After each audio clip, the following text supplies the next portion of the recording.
Mula sa iba't ibang panig ng Pilipinas, narito ang kalipunan ng mga balitang Red Cross. Ako si Ariana Garchitorena para sa PRC News Flash. Halos 4,880 individuals o 976 families ang nawalan ng tirahan matapos ang sunog sa Barangay Pinyahan, Quezon City na may Task Force Bravo na alarma.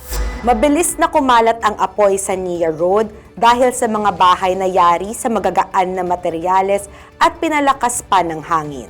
Ilan sa mga kabahayan ang gumuho at may mga LPG tank na sumabog.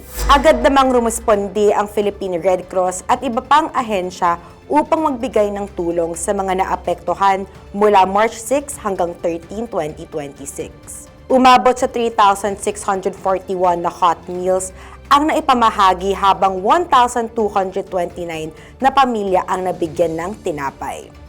Nagsagawa rin ng vital signs monitoring sa 121 na individual at 61 ang sumailalim sa health consultation. 14 naman ang nabigyan ng agarang lunas at isang individual ang dinala ng PRC ambulance sa East Avenue Medical Center.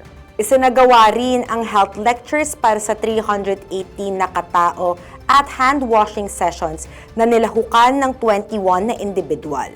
Nag-deploy rin ang Philippine Red Cross ng 8 welfare desks at 8 first aid stations sa lugar. Para sa operasyon, 3 fire trucks, 2 ambulansya at 40 personnel ang naitalaga upang tumulong sa relief at response efforts. Iginiit ni Chairman at CEO Richard J. Gordon ang kanilang pangakong hindi iiwan ang mga biktima at tutulong hanggang sa kanilang pagbangon. Samantala, ayon kay Secretary General Dr. Gwendolyn Pang, patuloy pa rin ang Philippine Red Cross sa pagbibigay ng pangangailangan ng mga biktima ng naturang sunog. At yan ang pinakabagong balita mula sa PRC. Abangan ang mga news updates dito sa PRC News Flash. Ako si Ariana Garchitorena.